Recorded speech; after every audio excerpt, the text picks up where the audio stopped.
Welcome on this live broadcast. Super excited to have two of our new friends.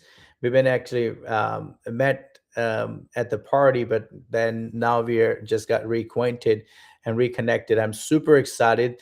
They have a phenomenal ministry, helping people, seeing the marriages restoring. I think that's one of the biggest ministry needed in America right now. I can you and I both can only imagine how many people over the course of 12 months after the after the marriage they want to split out, fightings and divisions and all that stuff, because when people get down to nitty gritty, they realize that the partner, the person they married to, that's not what they wanted to marry to. But I think I want to hear and glean from these two people on this broadcast, husband and wife, phenomenal people, Shane and Sheila Pitcock. Thank you so much both for coming on the broadcast. Absolutely. We're excited to be here. Thank you so much for inviting us. Yes, thanks for having us. Absolutely. First of all, take a moment and introduce yourself, guys. So, I am Shane Pitcock, and this And is my wife, Sheila. hi. We are marriage coaches. We are certified professional life coaches with the International Christian Coaching Institute. And in that, we specifically address how to help marriages stay together. We do a biblical approach in such a way that we follow principles from the Bible with some helpful instruction so that people can seek after what the Lord has for them individually and with their marriage. And we started Journey to Unity because our own story led us down a path that this would have been really helpful in our journey.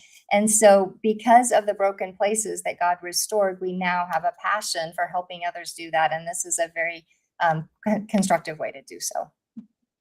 Absolutely. I want to dive right into the next question, both of you. Can you share your personal testimony and how God led you into ministry with Journey to Unity? I think it began actually when we married. We knew from the very beginning that God had a purpose for our marriage. We didn't realize how much of the things we would have to overcome in order to sustain our marriage, but that was a passion that we've had, for many, many years. And it became a point where my career was ending, and we had ventured out to start Journey to Unity by God's push, effectively, out of my career. And then also for Sheila to come to a place of having background and confidence to move forward from her career, also that we could then put into practice what God did for us in our marriage. Our marriage, Absolutely. Go sorry, ahead. go ahead. Oh, I was just Go. going to say our marriage was really broken, and we spent a lot of years in a hard place. And God brought us through 3 separations and did a major restoration in us individually and in our marriage. And so that's why we're passionate, and that's why we do what we do now. Absolutely. I want to go a little bit more deeper into your story, and let's go first of all. Journey to Unity believer believes no marriage is too far gone for God to restore. So, could you take your time and answer this question? Yeah. Well, we know that God is faithful, and if He did it for us, that He will do it for others. Yet we do have a part as well to play in learning what His principles are. So you asked about our own story, and so I think with any good story, you start at the beginning. And Shane and I came from very different backgrounds, and I will tell you my side, and then I'll let him tell you his, and you'll quickly see the difference. I grew up out in the country with all of my grandparents and aunts and uncles and cousins, and we had our family enjoyed being together. We spent a lot of time together. We played outside, and I don't remember ever seeing any of the married people in my family fight. So when I came into marriage, I had this belief that married people don't fight. You just live happily ever after. I broke that very quickly in the fact that my background was full of traumatic experiences. My dad was active duty Army, and he was absent most of the time. My mom was trying to raise three boys on her own most of the time. And I was the oldest of those three boys. And so I quickly became responsible for my brothers on behalf of their actions and behaviors. And I had to learn to fight or fly. And I, really learned to survive in a very traumatic environment. So it was a lot of conflict. It was nothing but conflict for me. And I didn't know how to actually function without conflict. And so it became a very abusive situation at home. And even though I came to Christ during my college years before I met Sheila, the freedom that I needed to overcome that childhood trauma was not available. And so I replicated some of that in our marriage for 13 and a half years. And raising three kids, being exposed to that in those early years, it unfortunately set a pattern in the wrong direction. But God helped us to understand that that was not right. And I was not right in doing so, overcoming that abusive way of life and what I had done in our marriage. And that took quite a bit of many years to walk it out. But even in that, in the three separations that Sheila mentioned earlier, we never gave up.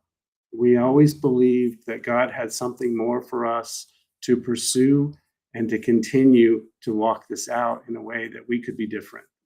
Because we believed in the passion and purpose God had put on our marriage from the beginning, and we were wanting to ensure that we saw that through to the end. Absolutely. I want to go on to the next question. Thank you so much for answering that question and being very transparent on this broadcast. And before I ask you next question, I want to encourage our audience if you could take a moment and share this broadcast with your family friend, and also let us know where you're watching from. I see somebody's watching from Perth, Australia. Thank you so much, Rachel. Thank you so much for coming on, Jeanette. I really appreciate you for coming on as well. Let's go on to our website. Thank you so much from Florida, Seattle, Washington. I really appreciated you typing below and letting us know where you're watching from. And also share this broadcast with somebody in your friend list needs to hear this absolutely a phenomenal story and experience, because listen, at the end of the day, we all learn from each other experience, and stories make us feel better. So I want to ask the next question. Let's go over to journey to unity. So your ministry offers transformative experience like the third option, an immersive 2-day journey for couples. Yes. And, typically when a marriage is struggling, we think we have two options. We either settle and just get along, or we say, I'm done, and we quit. But there is a third option. And when you lean into God and He walks you through that, yes, it's work. But when you have somebody that, like a coach that is walking you through that, hey, here's the next step. Hey, let's do this together. Pulling out those things that are in you that you didn't know were there, and really following God in that. The third option actually leads to that restoration. In the Bible, we read a lot of stories of people with a lot of messes, and it's the perseverance. God is growing us as individuals in the middle of the marriage conflict. So when we make that choice to put in the work, then what's on the other side of it is richer than anything that we could have imagined at the time when it was so broken. It's worth the work, I guess, is what I'm saying. And it becomes the actual transformation. It's not just a change of thinking. It's not just a modified behavior. It truly becomes a transformative way to be different. Yes. Because the way the Bible lays this out, and the renewing of your mind, is opening up to understand God's truth, in a way that you can apply it to your own heart and to your own life, and then walk out a different kind of belief than maybe you brought into the marriage or that was formed as a result of a marriage. And in addition to our marriage being healed, I'm a stronger individual. My relationship with the Lord is deeper. And I have spiritual muscles that I didn't know I would ever need that are now part of my everyday life. And I think Shane would say the same thing. We're Absolutely. different as individuals, in addition to the fact that our marriage is now doing a new dance, and it's much more enjoyable than the way we used to step on each other's toes. Wow, wow, wow, wow. Thank you so much. Love seeing you guys answering this question. And I also want to acknowledge, thank you, Judith from Arizona. Thank you, Jeanette from Buckeye, Arizona. Really appreciate it. What's with the Arizona people? Thank you so much. I love Arizona. Keep sharing this broadcast. I want to welcome you on. If anybody watching from any different parts of the United States or the world, let us know, because it's always encouraged me when I see people watching from different parts of the world. So let's go over Yeah. to the next question. How does your coaching helps couple uncover deeper emotional and spiritual wounds that impact their relationship? I love this question so much because, when you think of coaching, typically we think of an athletic coach, right? And they see potential in you that you don't see in yourself and they call it out. That's what a coach does. We help you figure out where you're stuck, why are you stuck there, and how do you start moving forward in a healthy way. So as coaches, we take a glance in the rearview mirror, which means where did you come from? What have you been through to date? And Shane and I shared some of our trauma and how that contributed to where our marriage was stuck.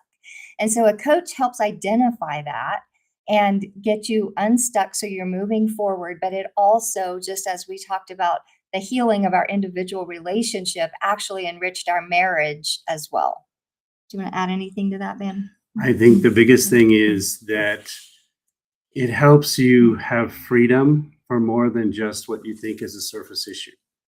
And sometimes people present issues that I'm stuck. I can't get over my alcohol addiction. I can't get past the fact that I'm continually looking at magazines. Men in particular have visual sensations that they get attracted to, anger issues, things you can't get past. But it's not the issue that's really the problem. It's where that issue came from. And so our assessment is to go back and understand, what is the emotional wound that is unhealed?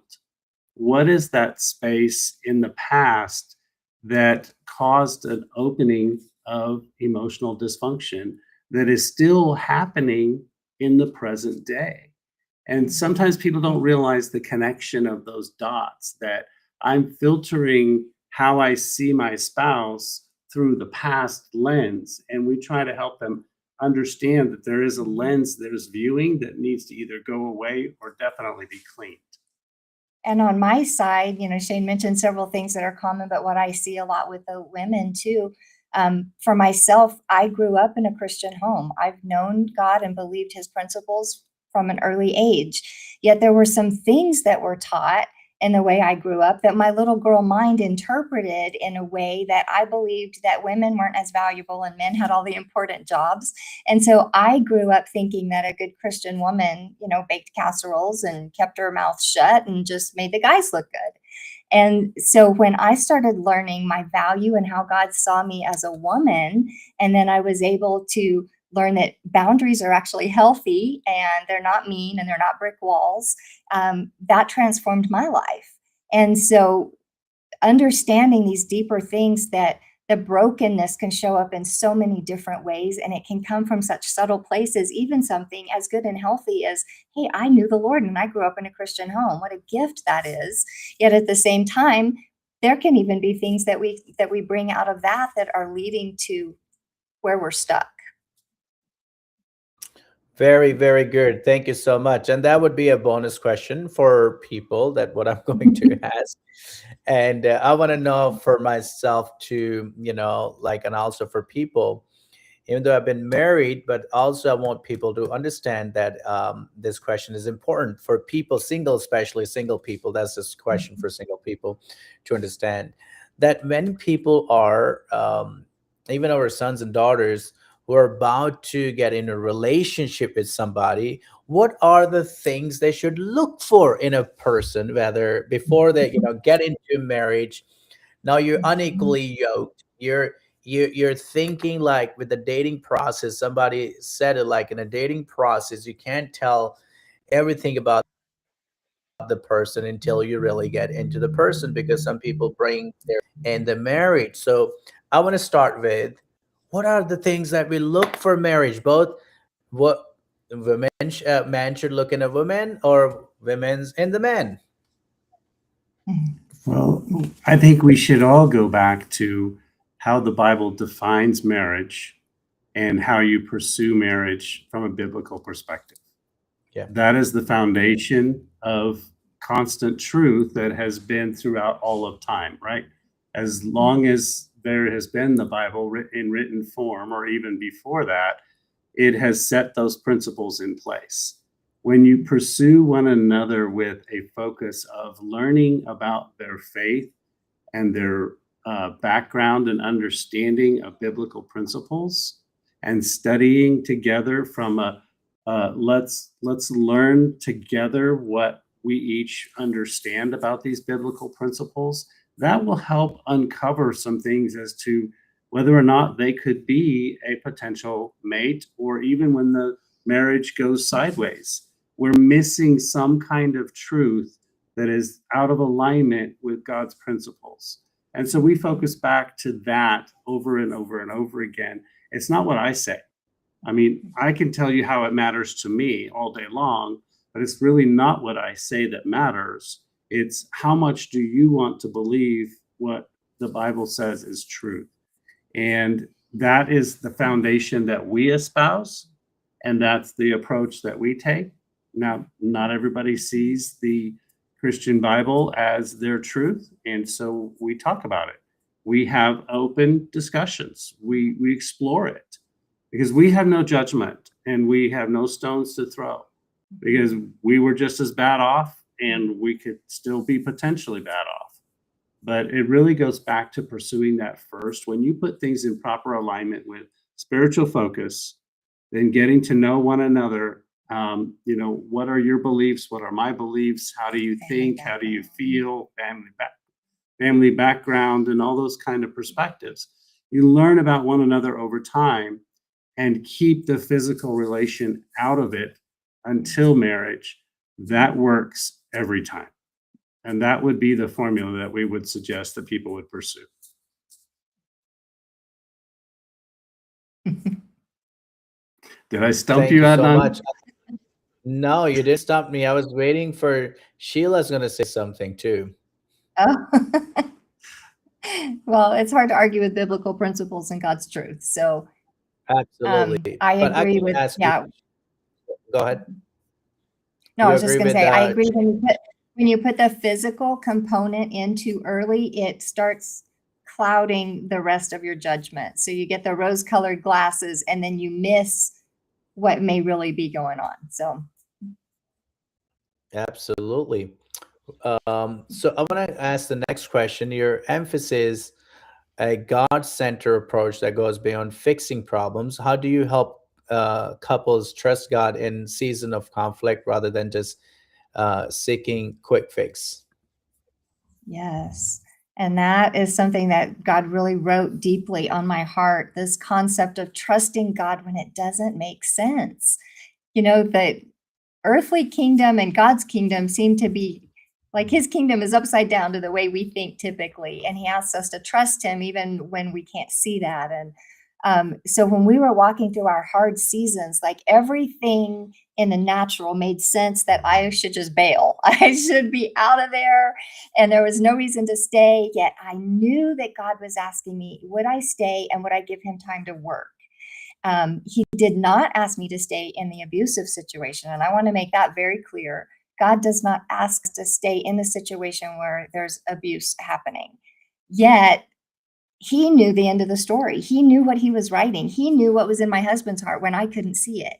And I was actually crying out to God and saying, God, I actually hate him. Can you please let me out of here?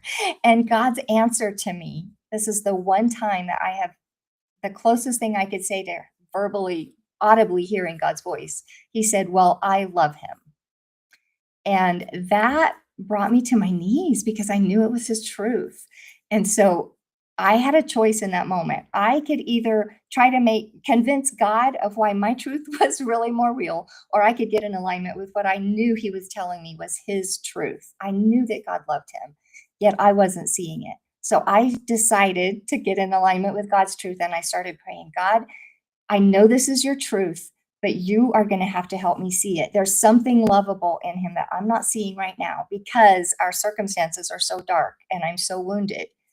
Help me see him through your eyes. And sometimes I would have to pray that multiple times a day, but he's faithful, and he did. And I actually started developing this empathy for what I knew to be the backstory of my husband's life and how he got to be where he was. And as I began to understand that, I started praying for him differently. So even while we were separated and we weren't speaking, God was softening my heart, and I was praying for God to heal his heart and to, help him understand God's love for him and his value and those types of things. So that was from my side of it.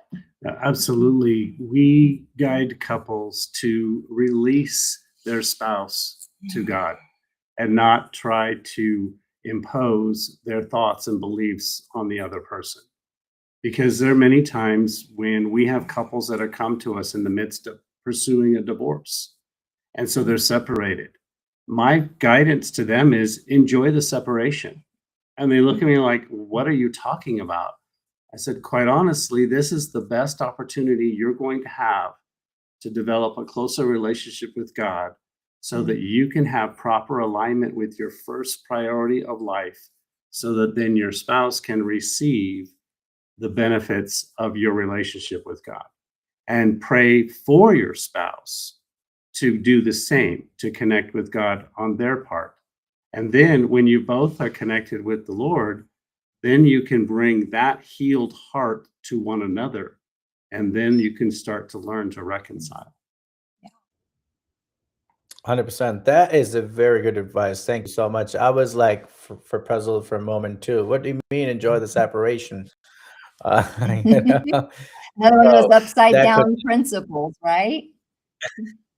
absolutely.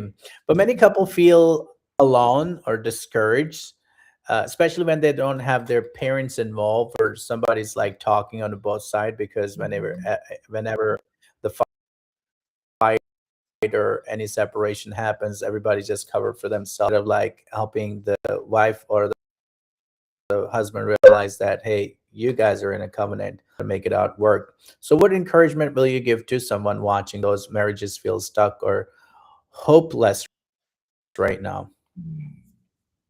I would say don't do it alone. If you don't have family or people that are biblically sound, then that's when, if you have a church home, that's family. And find some mentor, find a couple who's been together a long time that's willing to pour into you. Also, coaching, counseling, professional help was part of our journey. And when you're in the middle of painful situations, you can't see your way out a lot of times. And it does feel hopeless, and it feels heavy. And you don't have to be as broken and as lost as we were. Marriage, not every marriage has to separate. So please hear our hearts that a lot of healing can happen still in relationship. Yet you can be the saying, I can't see the forest for the trees. And when you're in the pain and you're in a broken situation, or maybe it's just one or two areas of your relationship, and you're like, we've just quit talking about that because it always leads to a fight.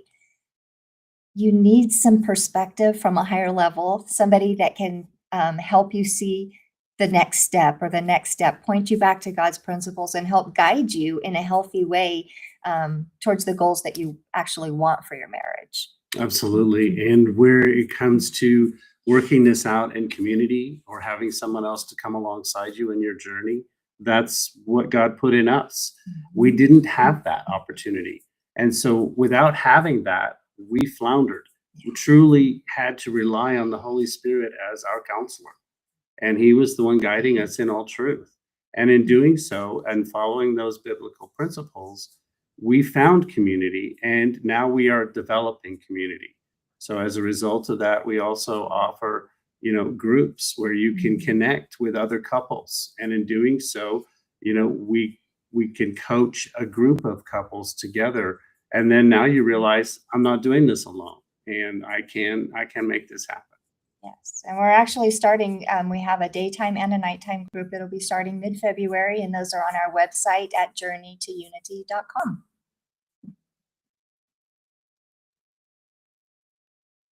And Sorry, thanks, Adnan. no problem. I'm going to put that link down in the chat section so people can go directly on the website as well. And the last question I'm going to ask, what is one key takeaway you hope viewers will remember about God's design for unity, healing, and lasting connection in relationship? I think the biggest thing is to, one, not give up. We give up so easily in this culture these days. Yes. There are multiple generations of, I'm familiar and have experienced multiple generations of men who don't quite understand their identity. And so in that, they flounder and they don't understand how to be a man of the Bible, to be a man like David after God's own heart. What does that really mean in today's culture? It's confusing. It's really misunderstood. And so going back to seeking out an understanding of who does God say I am, and follow his principles and follow his understanding of who we are as children of him. Because as we have confessed Christ as our Savior, then I am a child of the Most High God by what he has done on the cross. And so we ask everybody to consider that and start there. And if you don't know that as part of your salvation and you're questioning that, do I believe that I am saved? Start there and ask, what is my identity? So one of the key practical things is don't give up and just try to keep looking for that help and that guidance and the support that can be the true biblical foundation that is needed. Yes, I agree with that. Don't give up too soon. That is something, like Shane said, we live in a microwave culture and we want what we want and we want it yesterday. But when we look at the Bible and, look at Paul, his life, he spent most of his life in prison, yet look at how he's still impacting our lives today. And he found joy in the conflict. So don't give up too soon. It's the hard things that we fight for. It's the perseverance, the overcoming, that's where the gold is on the other side of that. And so continue to grow in your relationship with the Lord, in your trust for him, and realizing that, yes, his kingdom principles are upside down, which means we have to rely on him to guide us and teach us. And his word says that he's a lamp unto our feet and a light unto our path.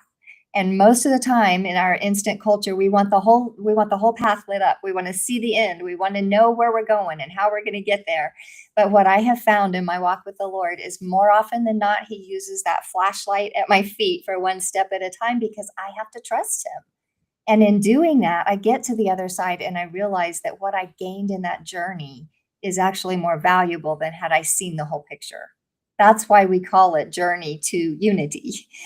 It's not a quick fix. It is a journey, and there is unity on the other side of it. That is fantastic. Thank you so much both for coming on this broadcast. And also, what is the best way people who wants to get in touch with you and reach out to you? Yes, our website, journey, the number 2, unity.com. Everything we have going on is there with our groups where you can sign up. They're limited spots, and so grab those as quickly as possible because they will fill up.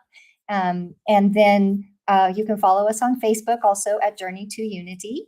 And we would love to just stay in touch and communicate. Feel free to email us as well. That contact information is on our website. Yes, absolutely. They can reach out and schedule even a free consult so that we can sit with them and just kind of assess where are you at and will this work for you. Yes. So we're available, and all of that information, as Sheila said, goes back to journey, the number 2, unity.com. Yes. And as Shane mentioned, not every groups are not for everybody. So we still do we do the third option, and that's your private experience in your, so schedule those free consults and let us see how we can help you. Absolutely. Well, thank you so much, both. I really appreciate it. Once again, journey to healing, right? Journey to unity. Journey to unity. Unity.com. Thank you Yes, so sir. much. I really appreciate it. And I want to encourage people, you can also watch Vision Television Network 24/7 around the clock by going on Roku, Apple TV, Fire TV, and iOS devices. We are growing drastically. My heart is to reach billions of people with the gospel of Jesus Christ. And I believe with your help and support and prayer,